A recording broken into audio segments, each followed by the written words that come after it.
And without further ado, I will turn it over to Jill for Murder in the Vermont Woods. Okay, hello, thank you all for having me tonight. Before I move this first slide, I would ask you all to look at this 19th century map that you see on the screen. The green area is the town of Worcester, and the yellow is the town of Calais. And this is a story that takes place on the Worcester-Calais border and also north of Worcester in the town of Elmore. So those three communities, Worcester, Calais, and Elmore, are the location of our story tonight. So this, more specifically, the story takes place along a road called the Eagle Ledge Road, which is still a road today. It's a road in Worcester, Vermont, and it only goes so far until it stops, and then you could get out of your car and you could walk, or you could bike the rest of the way. In the 19th century, however, it was a longer road that went up into the town of Elmore, and specifically into the town of East Elmore, which today is cellar holes in the middle of the woods, but in the second half of the 19th century was a thriving community. So if you look at the map here, you see Eagle Ledge between the green and the yellow. And then there's Hawkins Pond in the front of that. And so the ledge above the pond is actually Hawkins Ledge, but it's on the Eagle Ledge Road. So it's a little confusing, and I can understand why the 19th century map had that error. And then if you look to the right of where it says Eagle Ledge, you can see a house right between the pond and the ledge, E.L. Parmenter, and that's a property at the end of that road that will come into play again in our story. And then also, before I change the slide, if you look on the green section on Worcester Pond, that is a mill pond, and the road that runs along to the side of it is the Eagle Ledge. And so that comes into our story again as well.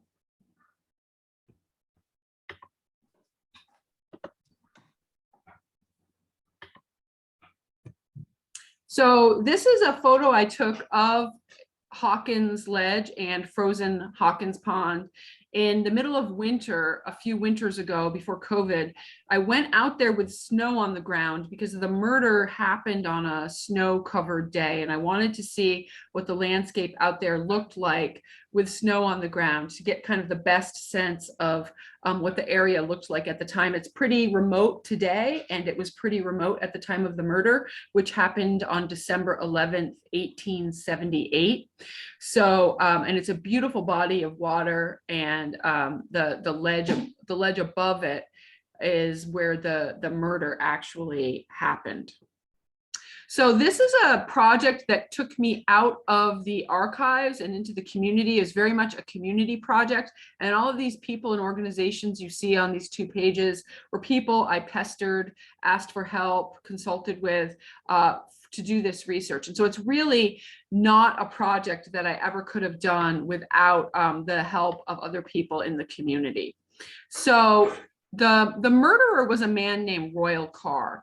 And so we have to answer the question, who was Royal Carr? And so to quote from the Montpelier newspaper at the time, Royal Carr, quote, is now an ignorant brute in whom the animal predominates over the intellectual. He's an ugly customer. He's an ignorant and stupid man. He's a brutal, underwitted fellow. So what that tells us as 21st century scholars who can read between the lines is that Royal Carr had some mental disabilities. Today, there would be services in place to help him. In the 19th century, there was nothing in place to help him. And so he sort of made do by relying on his relatives, in particular his cousins, who lived in the Worcester-Calais area, to kind of take him in, provide shelter for him. And so he is the one who murders on December 11th, 1878. And he had been in trouble before. He had been in the Windsor, Vermont State Prison served time for the rape and murder of a young woman named Mary Loomis. And so Mary Loomis was violently attacked along the Eagle Ledge Road, the same road as the murder in question tonight, and strangled, and her body was left. And the role that Royal Carr played was in assisting the murderer and the rapist to hold her down. And to quote the newspaper, for the most beastly purpose and in the most beastly manner, the details being too revolting for publication. So the newspaper out of Montpelier saying, we know this guy has committed crime before. We don't want to give you the details of that crime because it's too beastly for publication. So he had confessed to his role in that murder. And so because he confessed, he was convicted and he served time in the Windsor State Prison. And he had been let out, I think a year or so before this second murder. So he was living again in Worcester and Calais, and he was spending half of his time in the home of a cousin who lived on the Worcester side, and the other half of his time in the home of a cousin who lived on the Calais side. The victim of the murder in question tonight was an Indigenous man named William Wallace McCormick.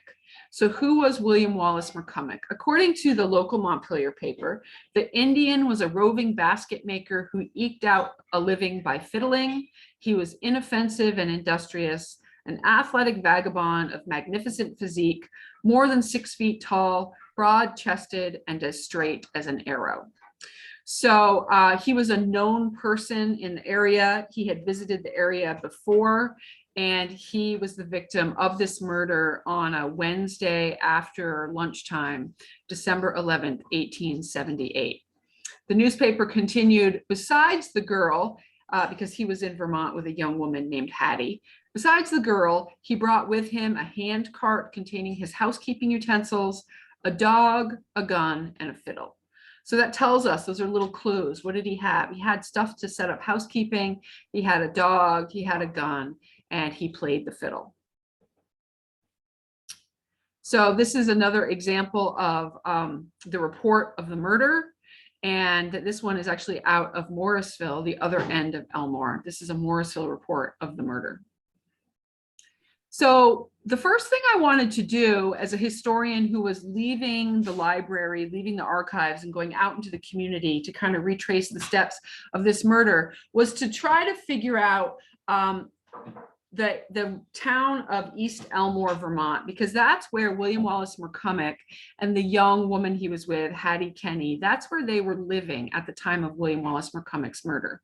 So what I did is I asked around and I found the name of a woman who is the unofficial Elmore, Vermont historian, and we met up on a fall day, and she walked me down into what was once the thriving industrial hub of East Elmore, Vermont, but now looks a lot like this. But I really like this photo because you can look up at this 19th century road and you can really get a sense of what this place must have looked like. So to be taken down into East Elmore, I was really interested in figuring out where they were staying. The newspaper reported that William Wallace McCormick and Hattie Kenny were living in the abandoned schoolhouse. And so I read between the lines and I thought, oh, well, they must have been squatting. They must have been down there sort of with neighbors unaware that they were living in the abandoned schoolhouse. But once I started looking at 19th century maps and figuring out the lay of the landscape down there, I quickly realized that there's no way they were in East Elmore without the other folks of East Elmore knowing full well that they were down there. So the first mistake I made is I was looking for the schoolhouse, and this is a schoolhouse today that's been renovated, and a couple, they live here, and this is on the Eagle Ledge Road in Elmore, headed towards East Elmore. And so I saw this and I thought, well, gosh, this must be the schoolhouse in question. This was not the schoolhouse in question. I had to keep digging further and keep looking back in time. And this is a photo of Cricket Smith of Elmore, the Elmore historian, standing at the foundation of what was the schoolhouse in East Elmore. So this is where they would have been staying. And here you see the cellar hole. And if you look at the map surrounding it, so on this map, you're looking over at the green area, and you see that there's a school listed, and that I believe is the later replacement school. And so they were living in the former school property, but it was close by, it was near everything else. On this map, where Elmore is in the pink, this is about 20 years or so earlier. On this map, the schoolhouse is over right on the Woodbury line. It's near the sawmill, and you see that there's a school over there. And so that would have been the building that they were staying in. And so it was right near the sawmill. There's no way that the folks of East Elmore didn't know that they were there. But in any case, that's where they were living at the time of the murder. The particulars of the murder, as I said, it took place in the middle of a Wednesday, December 11th, 1878. The young woman, Hattie Kenny, and William Wallace, our victim, had befriended the Carr family, and the Carrs were a prominent name in the Calais, Worcester area, and they had been down to stay with a Carr by the name of Chester Carr, who lived in Worcester, and his wife. And they had then gone home back to this abandoned schoolhouse in East Elmore. And shortly thereafter, Chester Carr and his wife and at least one child got into the wagon and went up the Eagle Ledge Road back into East Elmore to ask William Wallace and Hattie if they would return. And there are two reasons the newspaper gave for the Carr's desire to have the two of them return. And one was to help them find a lost wallet, to do some clairvoyance work. And this is a photo in the Vermont, this is a photo of a painting in the Vermont Historical Society of a woman named Lucy Ainsworth Cook, who was a resident of Calais. And she went on to have a well-known career as an adult as a mesmerer, the kind of person who could find your wallet if you lost it. So I'm not sure when Chester Carr and his family asked for young Hattie Kenny, who was a 16-year-old white girl from northern New Hampshire, and William Wallace, who was Indigenous, to come and help them do some clairvoyance work, which one of the two they think would be doing that. It could have easily have been Hattie as well, that they believed had sort of clairvoyant skills that could help them. They also said they wanted Hattie to do more pedestrian work. They wanted her to do some sewing. So, and this is a 19th century image of a woman doing some sewing. So it's clear in the newspaper report that 16-year-old Hattie Kenny is very reluctant to return to Chester Carr's house. She does not want to go. And what she says is, I will only go if William Wallace comes with me.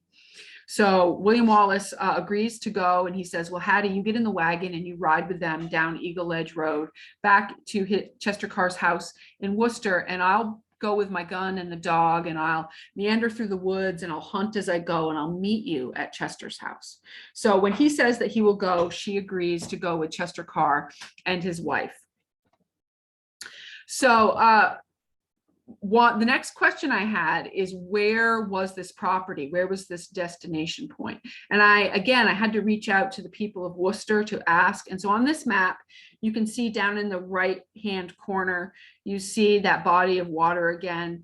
And the road there is the Eagle Ledge Road. And you see just above the Worcester Pond, you can see the road forks. And there's a school listed at the base of that fork. That building is no longer there, but if you follow the right hand side of the fork up, you come to a property that's listed as M.A. and I.R. Carr. And so M.A. and I.R., that was Martha and Ira Carr, and they were cousins of this man, Chester Carr. And so Chester Carr is the one who goes to retrieve William Wallace and Hattie out of the schoolhouse up in East Elmore and ask them to come to this house that you see represented as a dot on this map. His name is not on this map because he was very poor. He was on the town poor rolls, and IR was Ira, and that was his cousin. And so this is a decade or so before the time of this murder, but I have no doubt that the property was still owned by Ira Carr, and Chester had been given permission to live there at the time of the murder. Whereas Ira Carr is, at the time of the murder, living just over the town line in Calais, and we will get back to Ira Carr in a bit. So this brings us back to the image I showed you first. So Hattie and William Wallace return on Wednesday morning to the home of Chester Carr and his wife, and they have a noonday meal. And after the meal, cousin Royal shows up. Now, he's the one who had been in the Windsor prison for murder before, and he's the murderer in this case. And so after lunch on that day, Royal Carr said to William Wallace, well, William Wallace, why don't we walk over to cousin Ira's house over in Calais? We can hunt as we go through the woods. And when we get to cousin Ira's house in Calais, we can have some cider and you can play your fiddle and we can have a good time. So William Wallace McCormick agrees to this, and they head off in the early afternoon, and they get halfway between Chester Carr's house off the Eagle Ledge Road in Worcester and Ira Carr's house in the town of Calais, when they're on this desolate Hawkins Ledge, which is listed as Eagle Ledge on this map. And William Wallace is walking in front, and Royal Carr has 2 guns on him, and he shoots William Wallace McCormick with both of the guns through the back of the head, through the back, the shoulder, and kills him and leaves his body there in the desolate woods of Hawkins Ledge. He then goes alone to the home of Ira Carr, which you can see on this map is just below what's called Eagle Ledge. And at the time, it's a Parmenter property, but it becomes the home of Ira Carr. And he proceeds to clean his guns.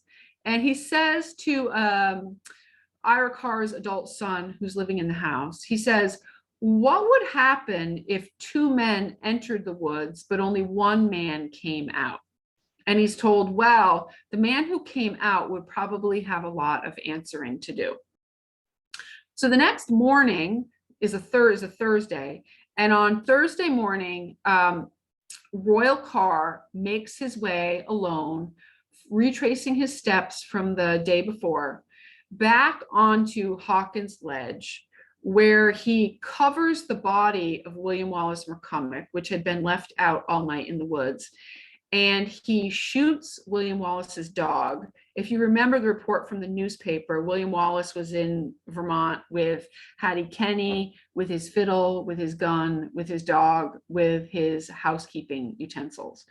So we don't know the name of the dog. All we know about the dog is that Royal Carr shoots the dog on Thursday morning, and then also attempts to cover up the dog's body, and proceeds back, retracing his steps to the Worcester home of Chester Carr.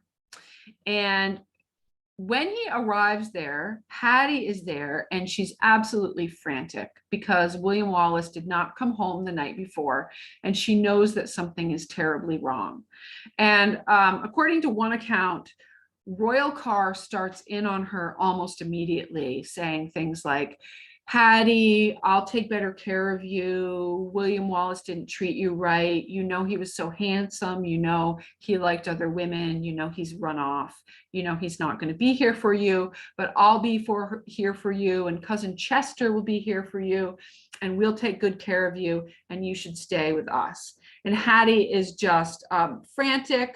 She attempts to follow their snow prints through the woods by herself up the steep Hawkins Ledge. She gets a little bit of the way up, and she loses her way and turns around and returns to the home of Chester Carr, where, as I've said, he was on the town poor rolls. And it's a very, very small home. And according to the newspaper, the entire family lived in the kitchen on 1 or 2 mattresses.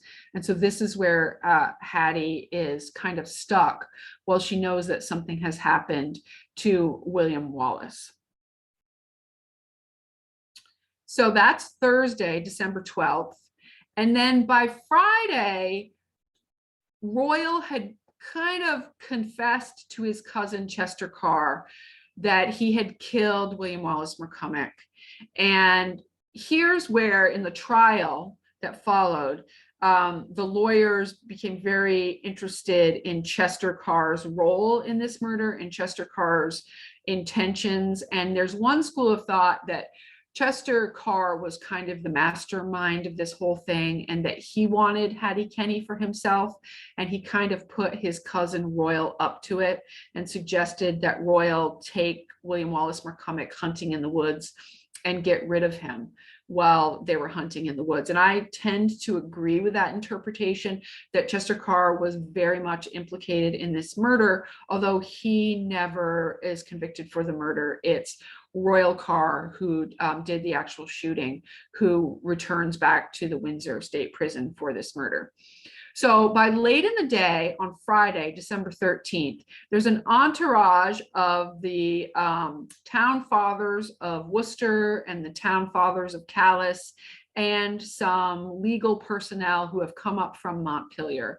And they all trek into the woods looking for the body of William Wallace McCormick. And they go in through the Calais side, not through the Worcester side. It's much more easy even today to hike into Hawkins Ledge and Hawkins Pond from Calais than it would be to go in from Worcester. Although William Wallace McCormick and Royal Carr on Wednesday had gone in through the Worcester end.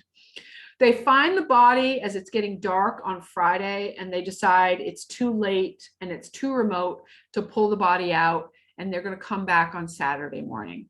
And so again, a huge entourage of people on Saturday morning march into the woods and bring out the body of William Wallace McCormick. What has happened to Royal Carr during this time is, as soon as he confessed to cousin Chester and Chester went to the constable in Worcester, Royal Carr is being held in the kitchen of a town constable. And that's another factor in the trial. There's a lot of question about what this man who held him in his kitchen said to him. Did he say, if you pin it on Chester, it will work out better for you? Did he ask him leading questions? So the lawyers get really interested in those questions at the trial. But during this Thursday and Friday and Saturday, that's where Royal Carr is. He's being held in a kitchen in the town of Worcester. So they retrieve the body on Saturday, and they're able to take with them Royal Carr's boot, which had unique patches on the sole of his boot. And it had snowed, and then it had been warm on that Wednesday, and then it froze. And so the footprints of William Wallace McCormick and the dog and Royal Carr are preserved in the snow. And so the authorities who have Royal Carr's boot, they can clearly see that the sole patch on his boot matches the footprints frozen in the snow. And so that is another factor, another piece of the story that becomes important at the trial. So again, leaving the archives and really wanting to figure out the way here, I really wanted to, everyone, even in 2019, when I started this, people were saying, oh, that's very remote. That's, very difficult to get to. So I asked around and I found a man named Reed Charrington, who lives in Calais and has for a long time been affiliated with the Calais Recreational Committee and the Trails Networks. And he walked a small group of us on a winter day. Again, I wanted to get a sense of this in the winter, out through the Calais end to find the property of Ira Carr on that Calais side. And so we did that. We found the property of Ira Carr. We went up into Hawkins Ledge to the scene of the murder. The ledge is a lot larger than I imagined it was, but I had brought some flowers that we put out in the woods there at the basic geographic location of the murder of William Wallace McCormick. And then a couple of weeks later, I took another snowy trek. I drove up Eagle Ledge Road in the town of Worcester to the point where you can drive no further today.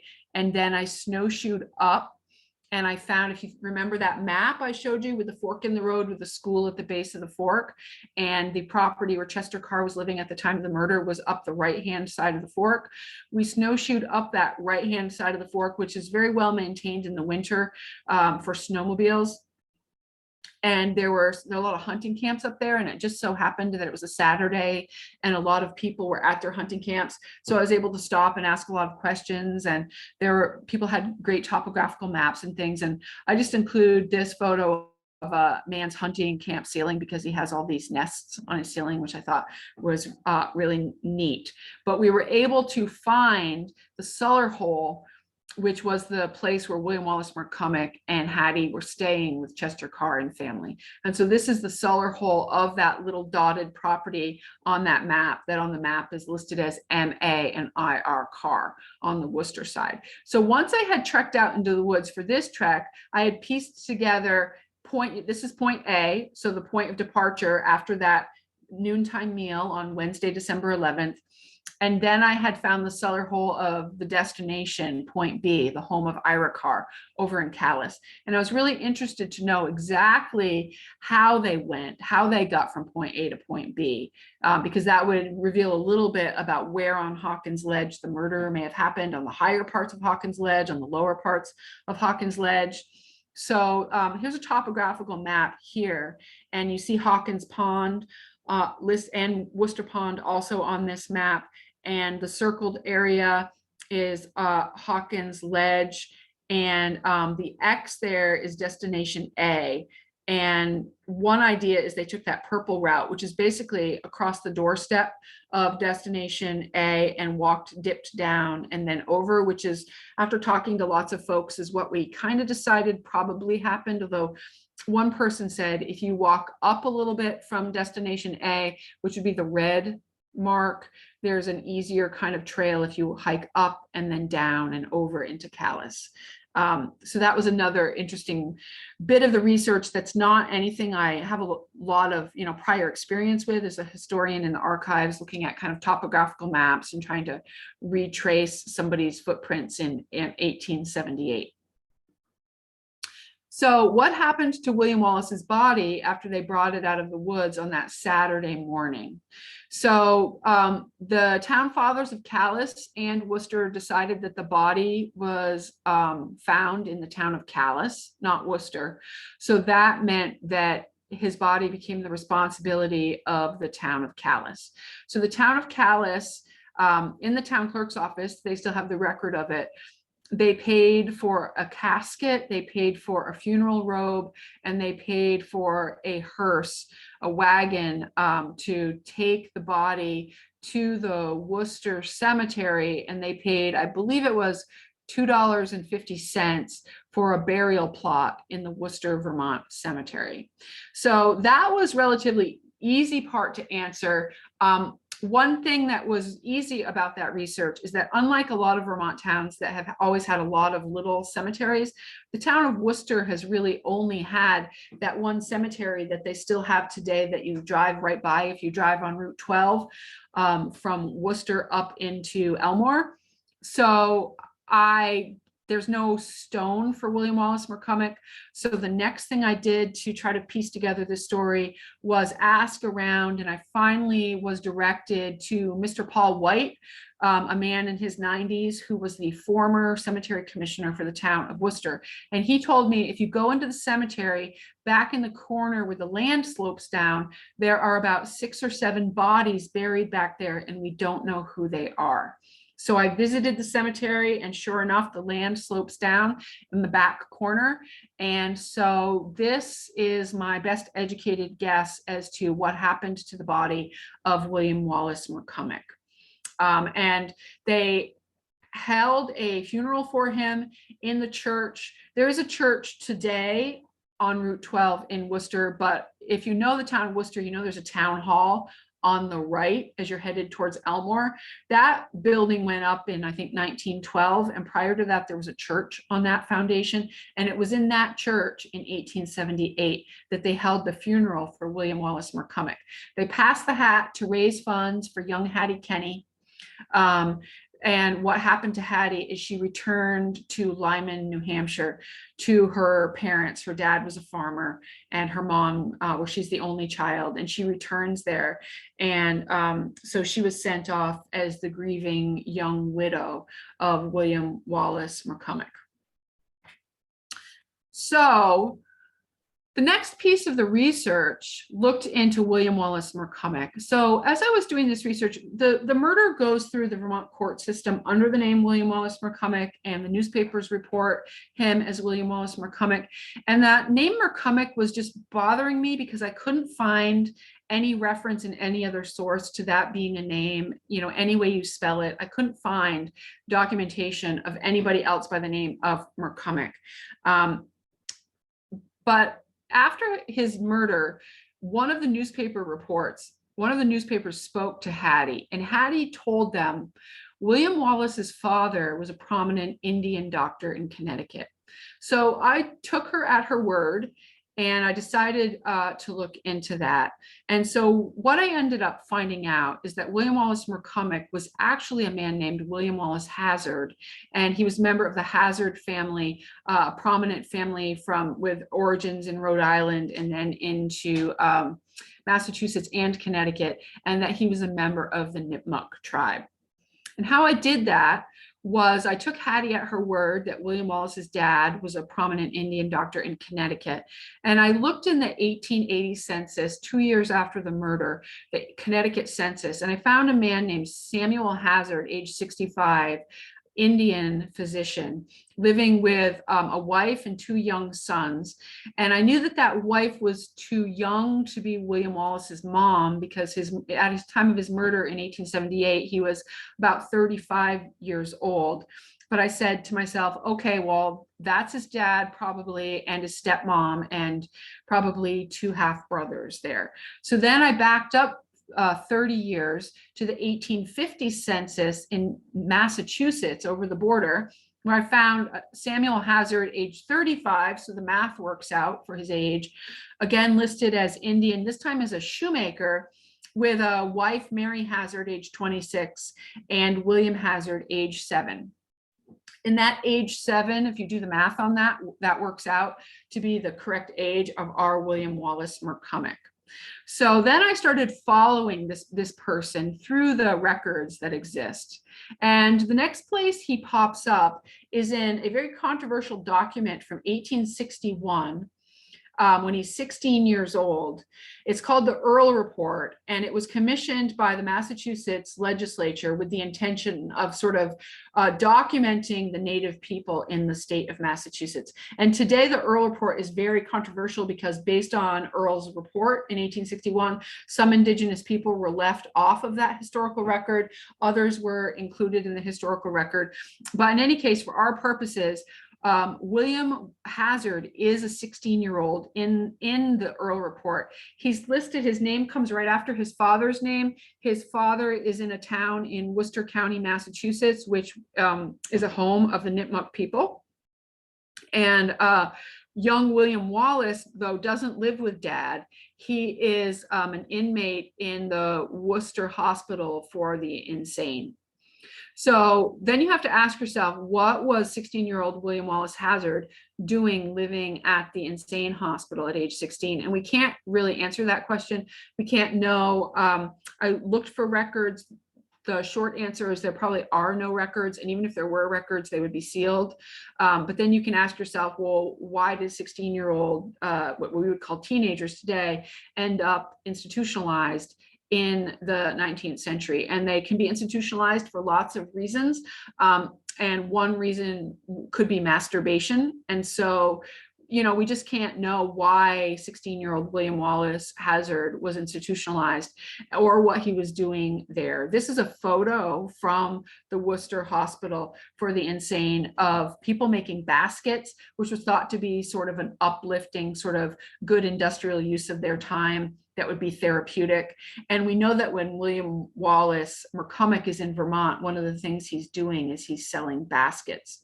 So I'm not at all suggesting that he learned to make baskets in the Hospital for the Insane. He perhaps taught other people how to make baskets, but it's an interesting connection. And so that's when he's 16. The next place he pops up in the records is 6 years later. in November of 1867 when he enlists in the US Army out of Hartford, Connecticut, listing his occupation as a bootmaker. If you remember, in the 1850 census, his dad is listed as a shoemaker. Shoemaker was an occupation for Nipmuc men. It was a common occupation for Nipmuc men who, by the time of William Wallace's life, had found that the Nipmuc people were losing their tribal land. The land had been put under a guardianship system, and then that guardianship system had been whittled down. And so by the time William Wallace is a teenager, the Nipmuc people are disenfranchised of their land. They're on the move. They're looking for jobs. They're looking to make money. And so it's not surprising that he would say that he was a bootmaker. And again, he's listed as 6 feet tall. And if you remember the Vermont account of who he was at the murder, he was listed as a very tall person. So this is in November of 1867. He deserts a few months later in January of 1868. He deserts the US Army. We can't know why he did that. I looked for records. I could not find any records for that desertion. But if you know anything about the US Army in the years right after the Civil War, you know they were out in the expanding American West doing things like hunting indigenous people. So it's not a surprise to me that William Wallace wouldn't be a good fit for the Army. And after 2 months, he walked away. The next record we have of him is 2 years later in 1870, when he marries a woman named Catherine Franklin Hamilton in Massachusetts. And on that marriage record from 1870, he lists his occupation not as bootmaker, but as physician. And if you remember, his dad also an Indian doctor, physician. So that also isn't surprising. And he lists in this Massachusetts marriage record his last place of residency as Little Rock, Arkansas. So then we have to ask, well, what was William Wallace doing out in Little Rock, Arkansas? We can't know for certain, but there was an army fort not too far from Little Rock. And if he had been sent there, he could have deserted from that location and gone down into the city of Little Rock. That makes a lot of sense to me, that that's probably what he did. And he spent some time in Little Rock, and then he made his way back to New England, where he married Catherine Franklin Hamilton, who for her part had been married to a man and had and this was a second marriage for her. And on census records, she's listed as a basket maker, which is really interesting. So she's a basket maker. William Wallace is in Vermont making baskets, perhaps quite possibly by learning from his wife, Catherine Franklin Hamilton. We can't know. There's, one kind of telling, tempting account of a woman who wins the basket prize at the fair in that part of Massachusetts, something like 50 cents for the prize winning basket. And I like to think that Catherine won that prize, listed as Black. And that is also not surprising at all. The Nipmuc tribe intermarried with Black New England residents, the descendants of formerly enslaved people from the time when New England had slavery. And so the Nipmuc community today and historically has been intermarried with surprising either. So the next thing I wanted to do was to follow William Wallace and Hattie into Vermont. So we know that William Wallace, in January of the murder year, 1878, he starts working on Hattie's father's farm as a hired hand in the winter. And by the spring, he and young Hattie have run off together. They tell people that they left New Hampshire and went into Vermont and got married in Wells River in May of 1878. There's no record of that. And in fact, they never did get married, but they told people in Vermont that they were newlyweds and that they had gotten married after they left New Hampshire. So I did a lot of research up in Littleton, New Hampshire at the public library. The librarian there was a great help to me. And this is one of the paintings of the Old Man of the Mountain that is up there at that reference desk at that library. And the records in New Hampshire aren't nearly as thorough as the records in Vermont. If you're a Vermonter and want to feel proud of our archival newspaper records and things, I was surprised that there was as little information as there was. But I did find some record of Hattie returning to her dad's farm, and then later on she does marry, and she never has any other children. And there's one reference of a stillborn child with her husband in 1891, I believe. But she does live a long life. She dies in the 1940s, and she married twice after William Wallace, but never did have any other children. So in any case, they meet in January at her dad's farm. And Hattie had been to school in Vermont. She had attended the Newberry Seminary for at least a term. And when she was in Vermont, she did some bragging that she was, of a certain wealth, that her father had been able to afford to send her to a term at the academy, that she had some gold jewelry and things like that at her house. Whether the extent of her talk about her wealth was exaggerated or not, she did have some privileges that certainly William Wallace had not had in his life. They then tell people, it comes out after the murder, that after marrying in May in Wells River, they had spent the summer in Brookfield, Vermont, on the farm of a Bostonian who had a hobby farm in Brookfield, a Bostonian by the name of Mr. Phelps. I have not been able to find any record of a Mr. Phelps with a hobby farm. There are a couple of Phelps people in Brookfield, but they don't appear to be wealthy Bostonians.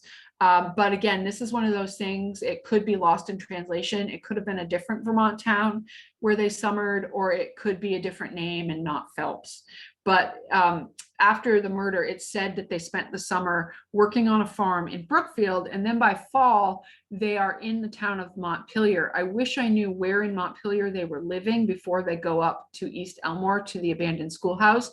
I have not been able to figure that out. But after the murder, the newspaper reports, well, anyone who was in the legislature at the last session knows William Wallace, because he was at the legislature, outside the legislature, selling his baskets.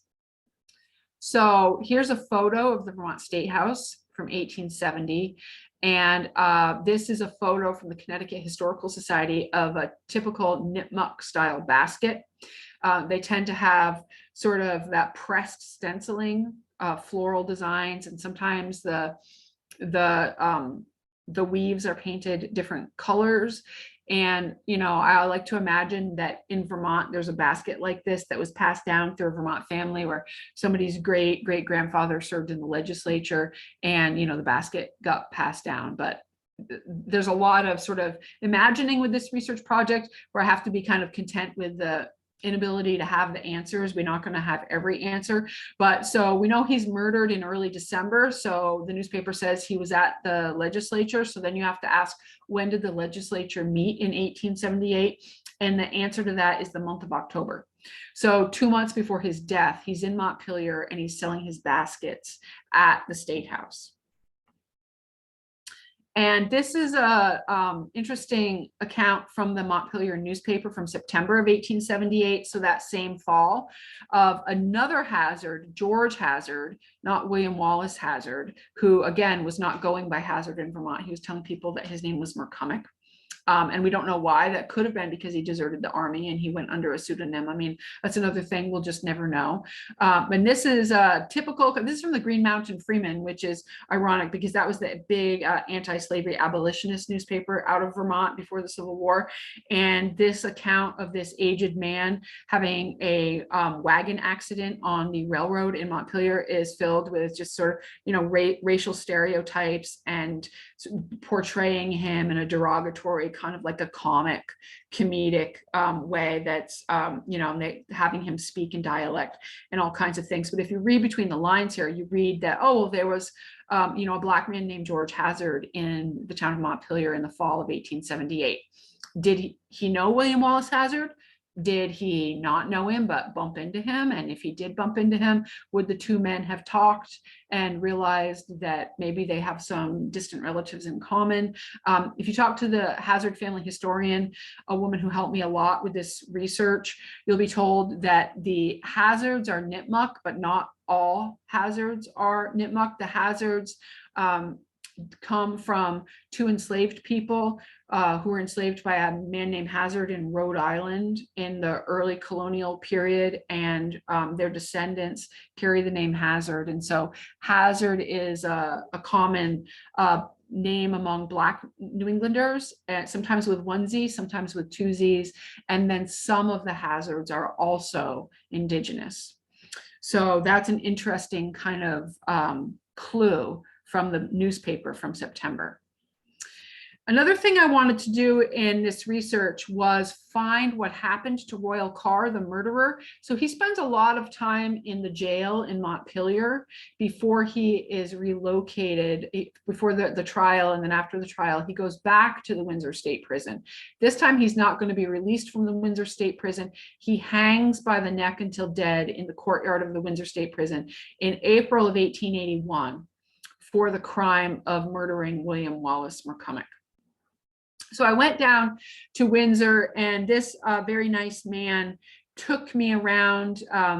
Somebody had told me that there was a Windsor prison cemetery lot in a prison or in a cemetery in Windsor. And I never would have found this remote cemetery without the help of the chauffeur who came with me. And we were able to find the cemetery, the prison cemetery plot in this cemetery. You can't miss it because it has all of these white metal markers, which are different than any other cemetery marker in that cemetery. These markers were put up later, and this cemetery was brand new at the time of Royal Carr's death in 1881.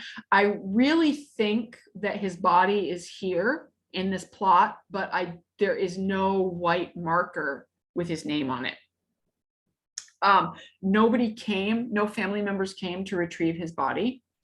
So he was buried in the prison lot. I did, however, find this marker for a Truman Garr who died in the prison in 1925. And I know from doing the family tree of Royal Carr that Truman Garr, that's a typo, it should be Carr.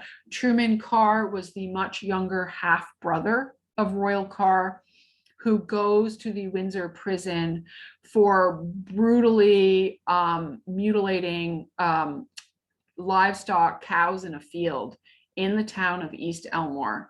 And he's deemed to be criminally insane and sent to the Windsor State Prison, where he lives out the remainder of his life. And he died of natural causes. And if you know anything about, the history of prisons in the United States, there wasn't a focus on rehabilitation or mental health services or anything of that kind. And so this is what happens to Truman Carr. And so there is a marker for Truman Carr, I think just because of his later 1925 death, there were white markers in the cemetery, and so he gets one. But his brother Royal does not get a marker. And so that sort of is how I was able to answer the question of what happened to the body of William Wallace McCormick. Who was William Wallace McCormick truly?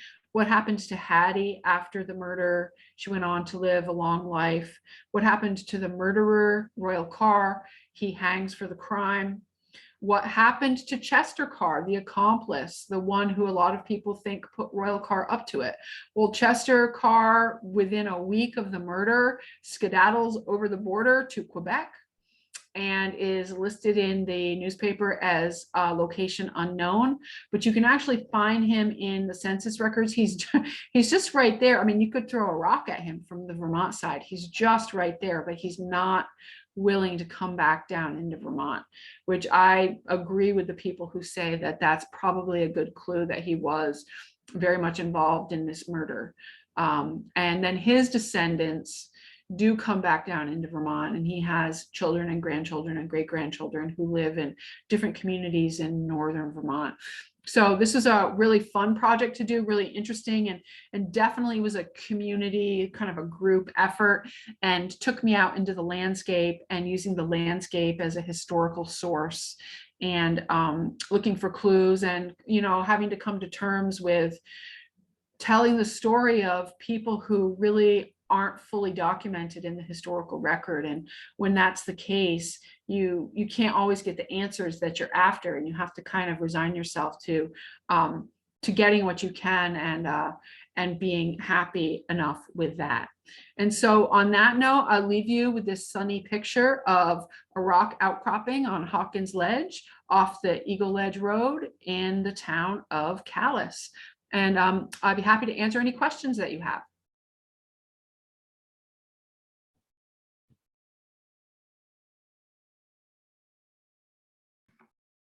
Thank you, Jill. That was really interesting. You guys can just direct questions to the Q&A feature on the bottom of the screen. Shall I stop sharing my screen? Um, Or do you want me to open the Q&A? No one's asked a question yet, Okay. but actually, I'll start us off with a question. I'm just curious about like how, so you were saying that most of your work is done in the archives in libraries a lot. Like what was it, what sort of information do you get by going out into the field that you can't necessarily get in archives? And how do those two settings compare in your work? Well, for a story like this, there's not a whole lot of archival information about the people involved. And for me, going out into the landscape really kind of brings the story alive. It's one thing to read a newspaper account out of Montpelier at the time of the murder, telling you that they left Chester Carr's house at lunchtime and they went over to Ira Carr's, but he got, they were in the woods and he was murdered. And it's hard to imagine what that looks like until you actually retrace the steps and you get a pretty good sense of what that would have looked like. And to just stand in the cellar holes of these former homes and to sense the what was described as remote at the time and today is still very remote. It's almost like it feels like more of an immediate experience with the past than having it filtered through a record like a newspaper account, which is wonderful to have. And the newspaper was full of really fantastic clues for me, but also can be misleading at times. And then also the more you go out into the community, you ask one person a question and they send you to another person who sends you to another person, and the next thing you know, you found an answer that you never would have found. So it's sort of like the local knowledge in the community that doesn't usually get documented.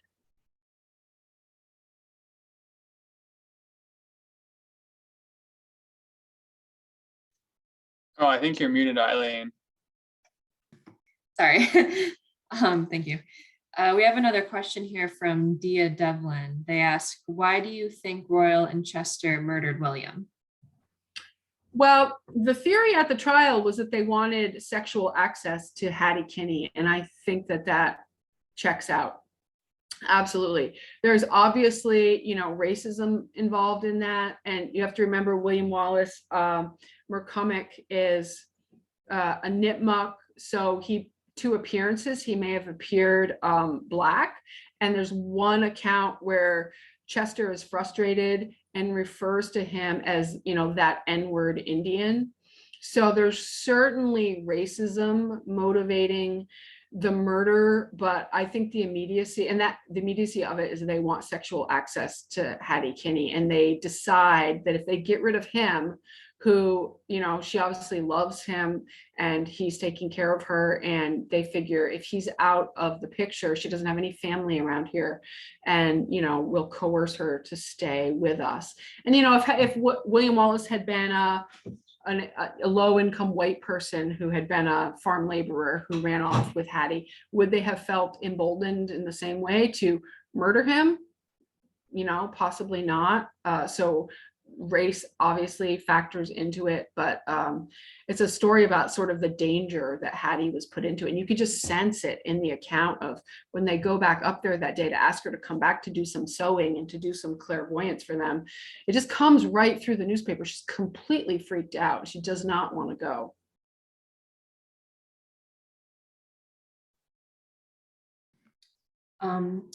Peg Kirk asks, how many years did you research the murder?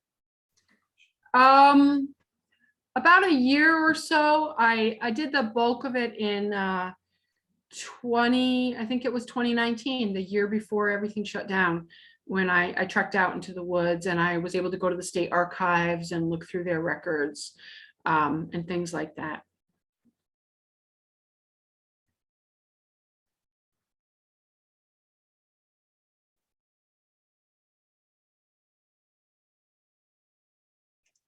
I had a question actually. And that was like, I was curious, you mentioned something, Jill, about the fact that there was a lack of documentation, and that kind of made it harder for there to be justice, or for you to find out kind of the information, because the records were, sort of scant. And like, I don't know if I have a fully formed question here, but I'm just kind of curious about, there are a lot of people living in the United States today who are undocumented, and it seems like the risk is much higher when you don't have the ability, you don't have the safety net, Now, I'm wondering if you have any comments about that, or like any thoughts about how the lack of records and the lack of evidence contributes to, or makes it harder for, justice, I guess.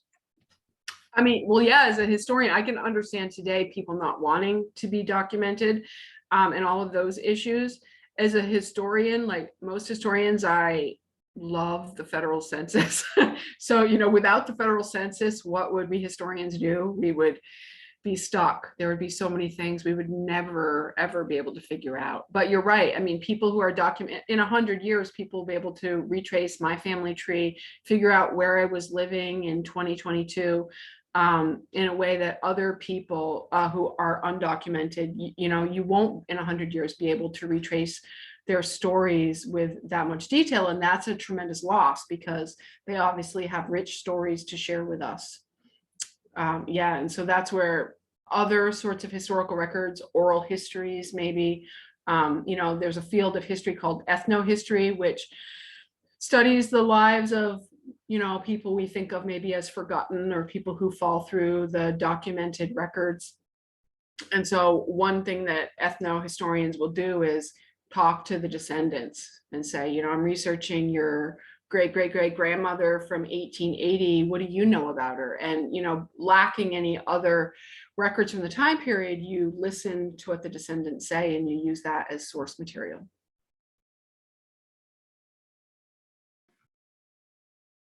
Both Dia and Dolph have asked questions about sort of what drew you to this case and why you chose to investigate this historical event. Well, it started with a photo completely unrelated to this project.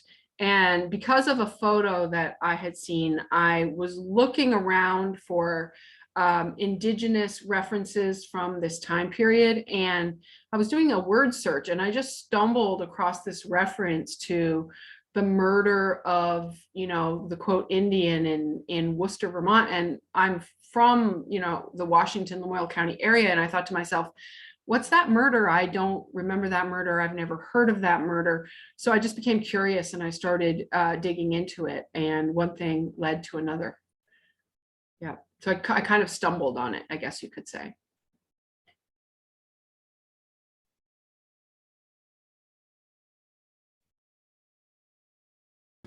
All right. Well, I think that is all the time that we have this evening. It's just past 7. Okay. Well, thank you very much for having me, and it's been great. Yeah, thank you very much, Jill. This was a really interesting talk. Yeah, really. Yeah, thank you for sharing the story, and also thank you to everybody who attended. And have a great rest of your evenings. Thank you very much. Take care, Jill. Thank you so much. Bye.